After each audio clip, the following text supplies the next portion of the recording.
All right, everybody. Now it's time for our question and answer session where we answer some of your questions.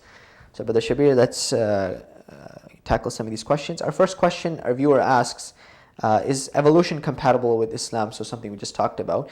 I'm referring to a theistic evolution guided by God. Does Adam have to be referred as the first man? Because the Quran does not refer to him as the first man. So I guess the first question would be, is evolution compatible with Islam, briefly? Yeah, I don't see that the two are incompatible. I see that evolution and creation could be two ways of describing the same thing. In scientific terms, it will be described as evolution, and in religious terms, it will be described as creation, but we'll be referring to the same thing.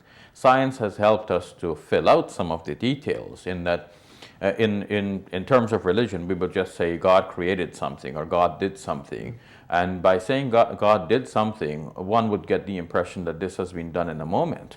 But we know that most of what we say God has done has actually taken a long time, and there is usually a process behind it. For example, one says grace before one's meals. One is giving thanks to God for having provided the meal. But one is not denying that this meal has come to be put on the table through many processes, many long processes.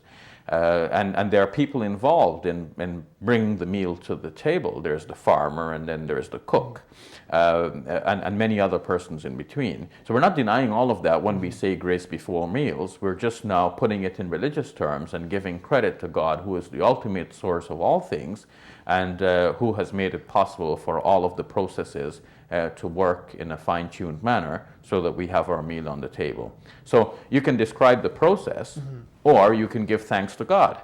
They're two sides of the same thing. So you can describe the process by which life has evolved, or you can give thanks to God for having created us. They're really two sides of the same issue. Okay. And I guess the second question then, is Adam considered to be the first man, or at least according to the Quran? Well, it depends on what you mean by man. The Quran addresses us as the children of Adam. And the Quran speaks of Adam in a way that shows that he is distinctive from others before him, in that now God has spoken to him and God has given him a degree of responsibility which was not there before. But now we can use an analogy. Let's think of a child growing up. In Islamic terms, the child is not responsible for any of the religious obligations. And then comes a time when the child is responsible. Now, what's the difference between the day on which the child is responsible and the day before that? In terms of physical and mental development, there isn't such a huge leap. There is still a gradual change from the way the child was before to where the child is now. If we think now in terms of the development of the human race, we could have had a similar sort of gradual development, and then comes a time when God singles out Adam and makes him responsible, and then his progeny after him are responsible for having a close spiritual connection and attachment with God. All right, Brother Shabir, our next question is peacock halal in Islam? Yes, there are only 4 things which are mentioned in the Quran as being prohibited. Blood, the animals already found dead, the meat of swine, and that which has been offered to other than God in terms of religious devotion.